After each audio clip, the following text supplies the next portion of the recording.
ہمارے ایک بڑے قریبی جاننے والے ہیں، میں یہاں پہ نام نہیں لینا چاہتی بیکاز وہ بھی دیکھتے ہیں ویڈیوز میری.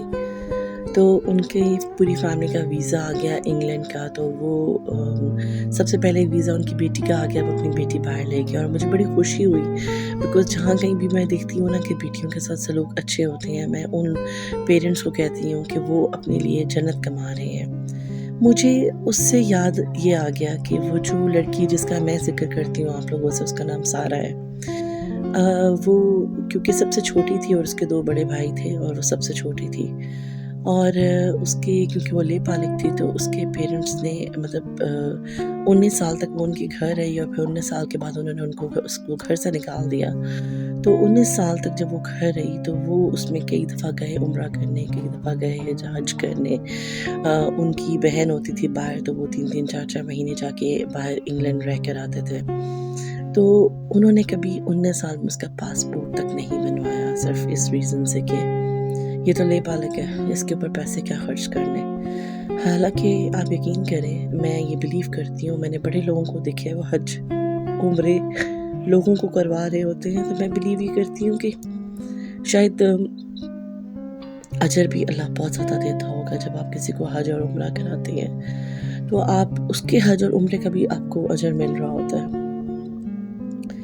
تو اگر وہ اپنی بیٹی کو حج کروا لیتے یا عمرہ کرواتے یا اسے گھمانے پھرانے کے لیے باہر لے جاتے تو ڈیفینیٹلی ان کو ثواب ملتا، مگر انہوں نے کہا کہ نہیں، ہم اس کے اوپر پیسہ کیوں خرچ کریں.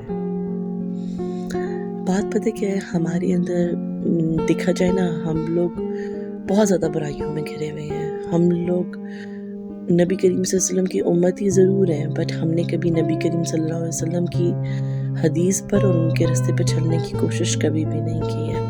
نبی کریم صلی اللہ علیہ وسلم کا بھی منہ بولا بیٹا تھا، اور آپ صلی اللہ علیہ وسلم نے کبھی بھی اس کی کوئی کمی نہیں کی. اگر آپ کا سگا بیٹا ہوتا تو آپ نے وہی رویہ رکھا، شاید بہتر ہی رکھا ہوگا.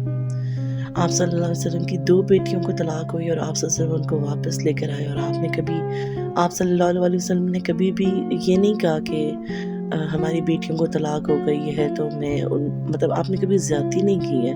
آپ نے بیٹیوں کو بیٹیاں ہی سمجھا ہے، اور ہمیں ان سے سیکھنا چاہیے کہ آپ صلی اللہ علیہ وسلم اپنی بیٹی کی تعظیم میں کھڑے ہو جایا کرتے تھے. یہ ہمارے یہاں پہ میں نے آج تک کوئی ایسا باپ نہیں دیکھا جو اپنی بیٹی کے لیے کھڑا ہوتا ہوگا. میں آپ لوگوں کو بتانے کا میرا مقصد صرف اتنا ہے کہ اگر کوئی آپ لوگوں سے کہیں پر بھی کوئی زیادتی ہو رہی ہے، کوئی کمی آپ سے ہو رہی ہے، یا کوئی آپ ایسا کام کر رہی ہیں جس کی اسلام میں اور رسول پاک صلی اللہ علیہ وسلم نے جس کا منع فرمایا، اور آپ وہ کام کریں تو پلیز وہیں پہ آپ لوگ رک جائیں.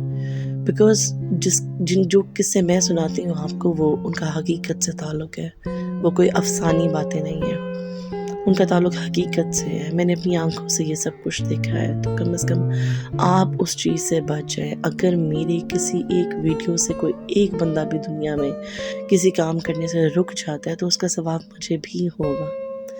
تو میری آپ لوگوں سے گزارش ہے کہ اگر آپ لوگوں کو میری باتیں پسند آتی ہوں تو پلیز آپ لوگ لائک کریں، سبسکرائب کریں، فالو کریں اور شیئر کریں.